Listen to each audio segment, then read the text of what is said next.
¿Cómo están? Un saludo una vez más en el nombre del Señor.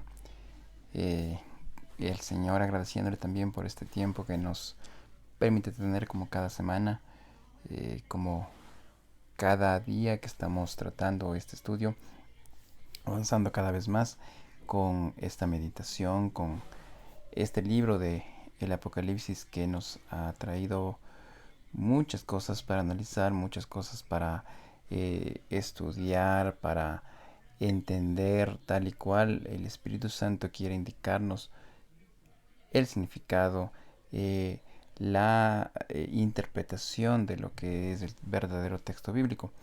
Estamos, como siempre, avanzando. Hoy nos adentramos al capítulo 15, estamos cubriendo ya casi la tercera parte del libro. Gracias a Dios que hemos podido progresar con este estudio y sobre todo hemos podido sacar provecho de lo que es la palabra del Señor. Em, Siempre cualquier estudio metódico, cualquier estudio sistemático va a llevar tiempo, va a llevar una discusión adicional de lo que es quizás un estudio mucho más acelerado, un poco más corto. Pero lo importante, más que el tiempo, más que eh, lo que se pueda uno demorar en cuanto a esto de la palabra del Señor, es que podemos nosotros captar y entender qué quiere decirnos el Espíritu Santo. La idea es que nos quede algo para poder aplicar, para poder inclusive defender en algún momento, para poder, si fuera el caso, enseñar, para poder refutar cuando alguien quizás diga esto es así, aquello no está correcto, etcétera. Lo importante es que siempre tengamos argumentos cuando haya que hablar de la palabra del Señor. Recordemos, más o menos, recapitulemos los episodios que hemos venido llevando, porque al iniciar este capítulo 15, muchos tienen como que esa vaga idea de que aquí recién es cuando se produce el rapto de la iglesia, el arrebatamiento, pero ya lo hemos desarrollado esto mucho tiempo antes. Y con el simple hecho de que la palabra iglesia no se menciona desde el capítulo 4 en adelante hasta el final, eh, está claro que la iglesia ya fue llevada, fue arrebatada al final del capítulo 3. Entre los mensajes a las iglesias, entre el séptimo mensaje, la última iglesia, y entre la adoración celestial del capítulo 4. Pero posterior a eso ya vimos cómo se empezó a manifestar esa ira de Dios. Primero en el capítulo 6 con los sellos, luego entre los capítulos 8 y 11 con las trompetas. Este capítulo 15 viene a ser como una antesala, como una apertura para lo que será el último juicio de Dios sobre la humanidad. El último juicio ya de su ira. Y siempre vendrá esa cuestión de decir, a ver, ¿qué está pasando? Hablamos de un Dios de amor, hablamos de un Dios de bondad, hablamos de un Dios que quiere salvar a la humanidad, pero ¿por qué aquí se nos presenta un Dios en cierta parte terrorífico, en cierta parte aniquilador? ¿Qué está pasando? Veremos eso aquí mismo en este capítulo 15 porque nos anticipa de por qué se desata esa ira de Dios. Hay una razón muy clara, hay una razón muy específica. Y en el amor de Dios comprendamos cómo se manifiesta esto, porque eh, ahora con tantas cosas que están pasando en el mundo, siempre el primer tema en discusión va a ser, y a ver, ¿dónde está Dios? A ver, ¿por qué pasa esto si dicen que Dios existe, si Dios es amor? Como decía un famoso ateo. Tenía una frase, una manera de expresarse que decía, eh, voy a contar hasta 10, decía, y quiero que Dios demuestre que existe matándome, decía él. Y contaba uno, dos y llegaba hasta el 10 y la gente que le rodeaba decía, wow, miren, demostró que Dios no existe. Es un absurdo eso. Porque Dios no se le demuestra que existe simplemente retándolo. Porque aún ahí se demuestra el amor de Dios. porque muchos han blasfemado, han hablado contra Dios, han dicho que Dios no existe, etcétera. Muchas teorías, nosotros mismos con nuestros actos a veces negamos la existencia de Dios o negamos o deslegitimamos ese poder de Dios y no por eso Dios va a coger y partirnos en dos de la nada. No se trata de eso. Y eso queremos, eso entraremos a ver en este capítulo 15, que es muy interesante. En realidad es un punto intermedio en lo que vimos en el 14 de todo esto de los 144.000 y de lo que la tierra era cegada o será cegada en cuanto a los hombres pecadores. Y lo que vendrá después en el 16, que son las copas de la ira. Pero fijémonos en este capítulo 15, que es quizás, no quizás, sino es el más corto del Apocalipsis.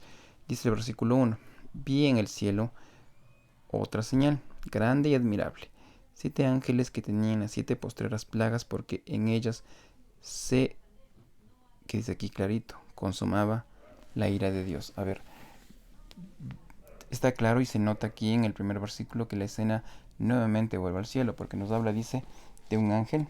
Vi en el cielo primero, dice, una señal, otra, dice, grande y admirable, dice, 7 ángeles. Aquí habla ya de 7 ángeles, pero ¿qué característica tenían estos 7 ángeles? Dice que cada uno de estos 7 ángeles llevaban las 7 plagas postreras. Y esas plagas, dice, eran el derramamiento o la consumación de la ira de Dios más que derramamiento. Y la palabra consumar es como que finalizar. Ahora, les decía hace un rato que muchos hablan de que aquí es el arrebatamiento porque dicen se va a derramar la ira de Dios y por lo tanto tiene que ser llevada a la iglesia. Error, porque aquí no dice que principia la ira de Dios, aquí dice que se consuma la ira de Dios, es decir, aquí llega el punto máximo, el clímax de la ira de Dios contra el pecador, contra el pecado más que el pecador. Y aquí es cuando termina en realidad el ciclo de juicios de Dios para posteriormente ya, como ya lo veremos, enfrentarnos a lo que es el final de la tribulación. Entonces, es claro el texto bíblico, ¿no? Porque aquí dice claramente las 7 plagas postreras, porque en ellas se consumaba la ira de Dios. Y dice el versículo 2, una escena hermosa es la del versículo 2, dice, vi también como un mar de vidrio mezclado con fuego, y a los que hablaban, los que habían alcanzado la victoria sobre la bestia y su imagen y su marca, y el número de su nombre en pie sobre el mar de vidrio con las arpas de Dios. En realidad, como lo vimos la semana pasada, eh, cada uno de los individuos, de los hombres, de las mujeres que pasaron por la tribulación y que se negaron a aceptar la marca de la bestia, recibieron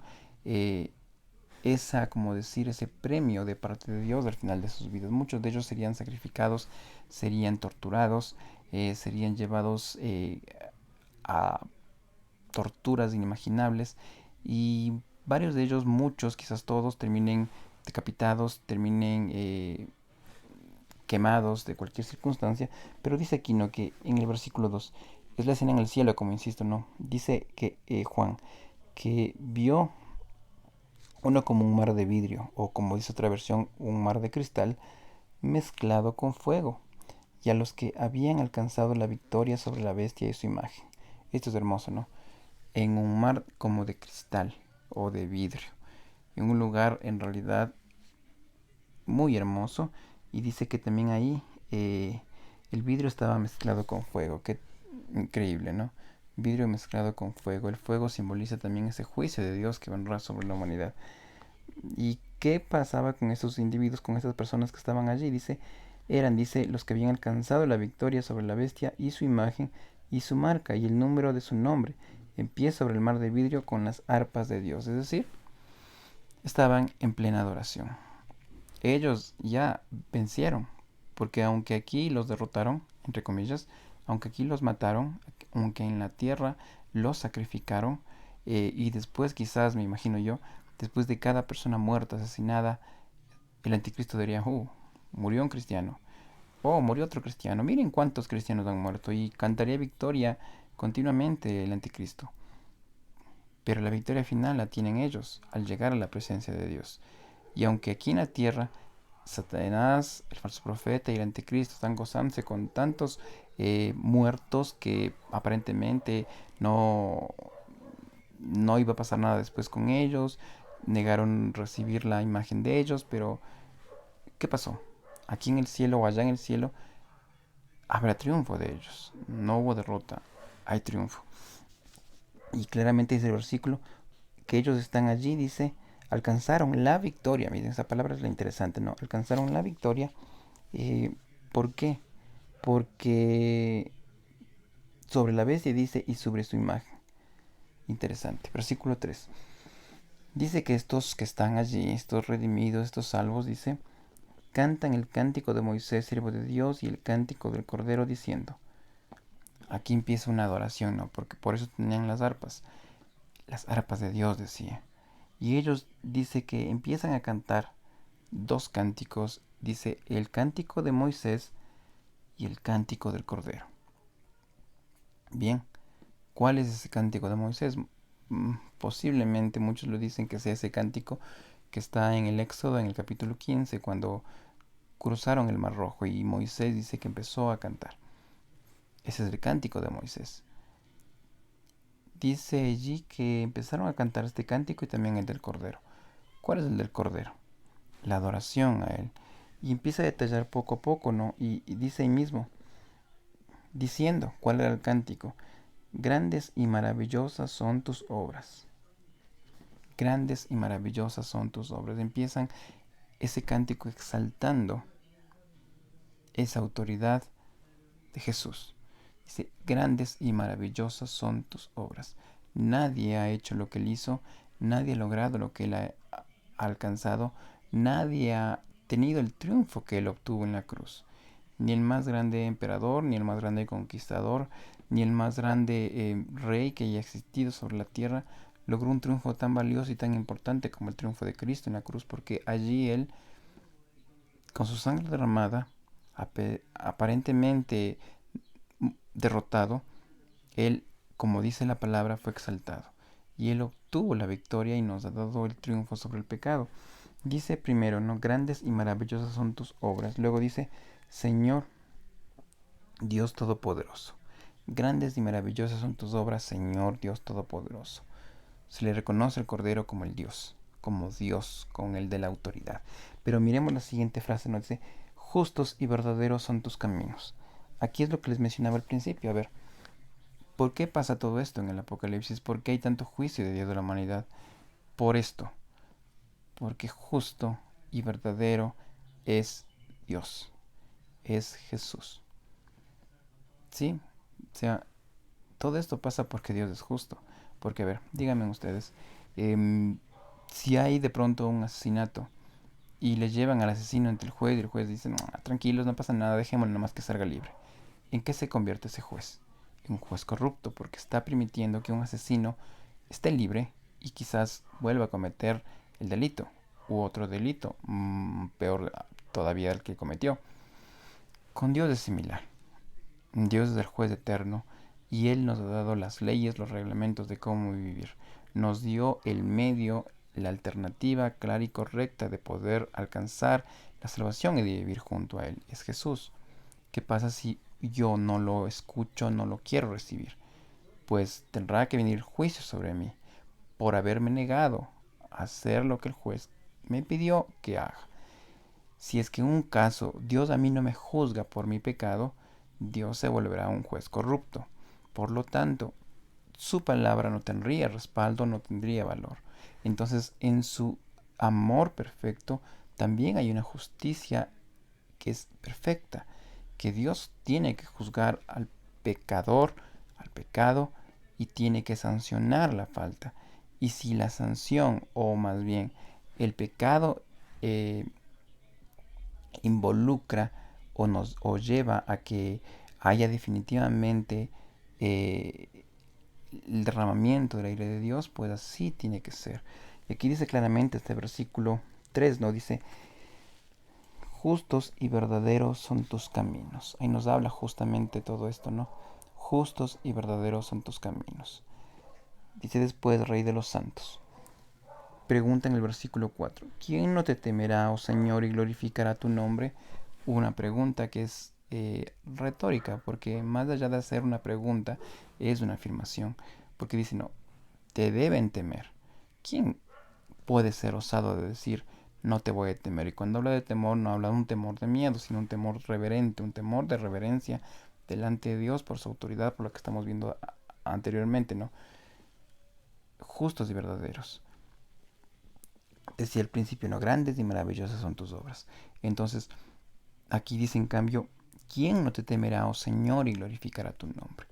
Y es así, todos o glorificarán el nombre de Dios en algún momento, el nombre de Jesús. Todos en algún momento, como dice Filipenses, doblarán sus rodillas ante Él. Por eso la pregunta, más que ser pregunta, en realidad es una afirmación, porque todos en algún momento adorarán a Jesús. Por eso dice, ¿habrá alguien que no lo haga? En otras palabras, pues no, todos doblarán las rodillas ante ti. Sigamos en el versículo 4. Dice, pues solo tú eres santo, por lo cual todas las naciones vendrán y adorarán, porque tus juicios se han manifestado. Por eso está claro lo que es aquí, ¿no? Solo tú eres santo, y todas las naciones vendrán y te adorarán. Solo tú, solo Él. No hay otro que tenga esos atributos que tiene Dios. Amor perfecto, justicia, santidad. Es lo que es Dios. Es lo que es Jesús.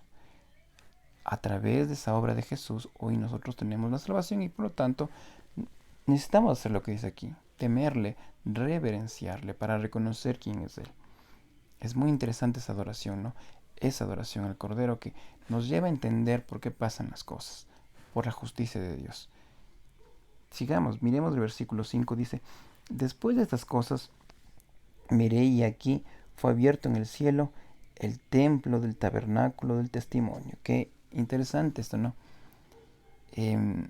Desde el tiempo en que fue llevado o fue destruido el templo de Jerusalén tras la conquista babilónica, no se volvió a mencionar más del tabernáculo de reunión.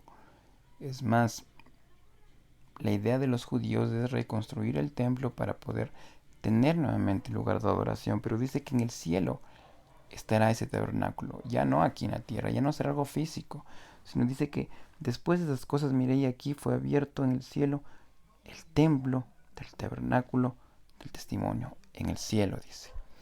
Por eso aquí nos podemos matar buscando el templo, el tabernáculo, donde estará, hagamos excavaciones, busquemos arqueólogos, etcétera, pero todo esto ya será más espiritual que físico, porque en el cielo ya, como dice al final, no se necesitarán templos, ni mucho menos, porque ahí estará la presencia de Dios continuamente.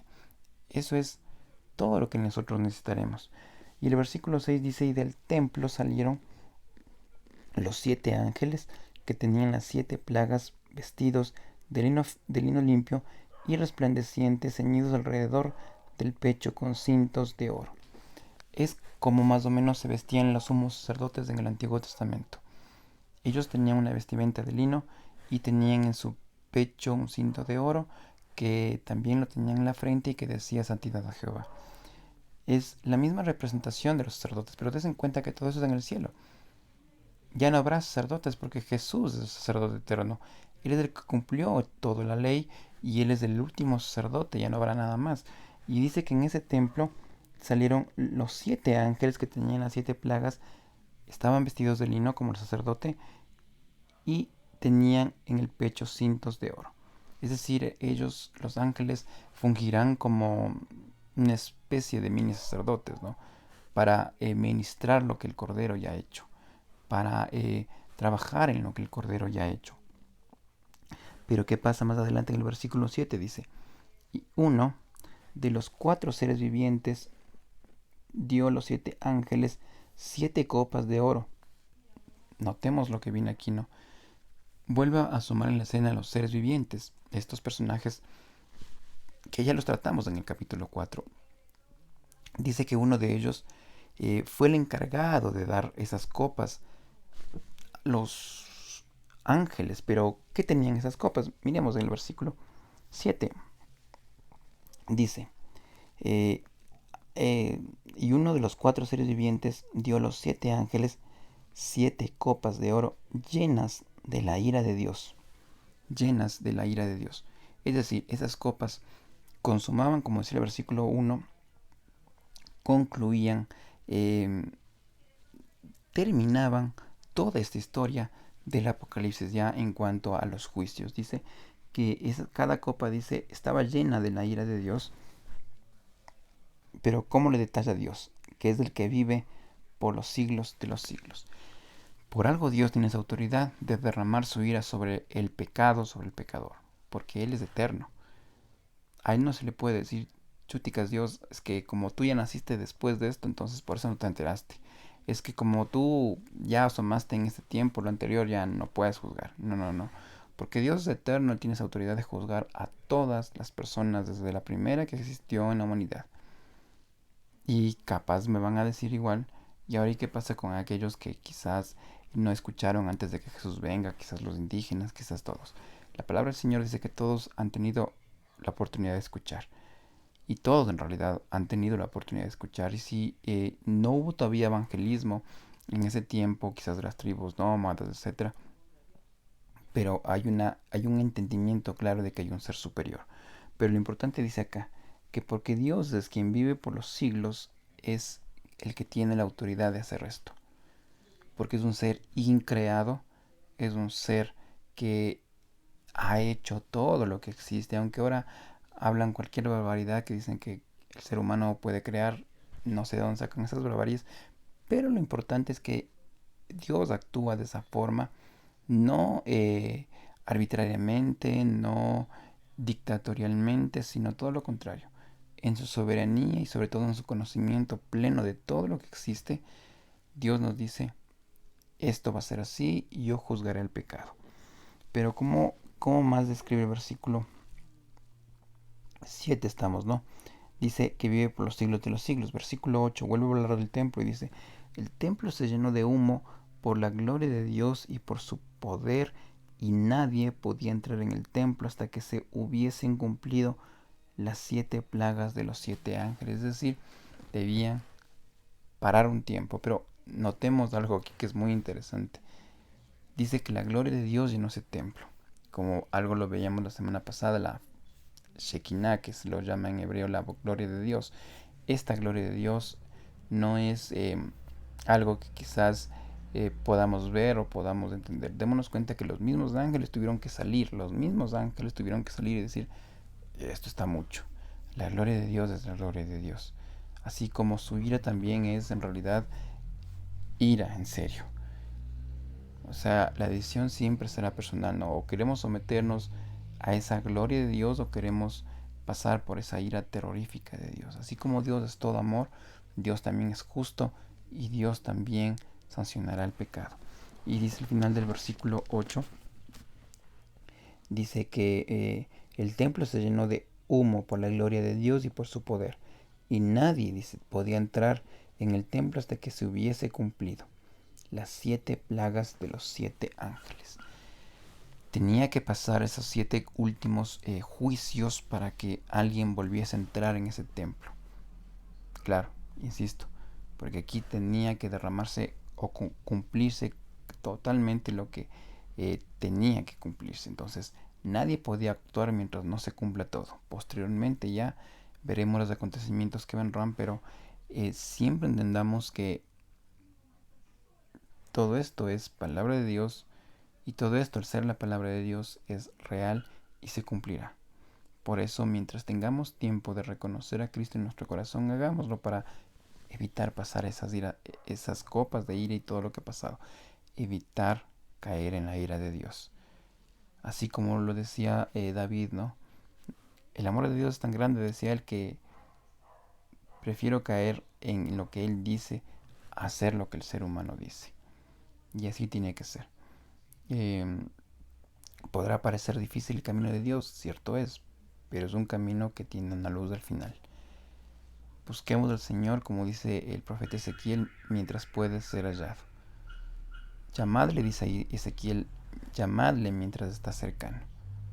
Esto es lo que tenemos que hacer, buscarle al Señor mientras haya tiempo y mientras haya la oportunidad. Vendrá un tiempo en que ya no habrá oportunidad como este y en que uno diga, ¿por qué no acepté cuando tuve el tiempo?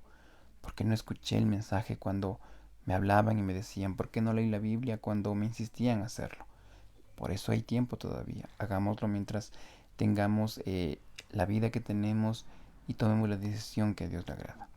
Que el Señor les bendiga y si nuestro Dios lo permite, nos estaremos mirando la próxima semana. Dios les bendiga a sus familias, a sus vidas.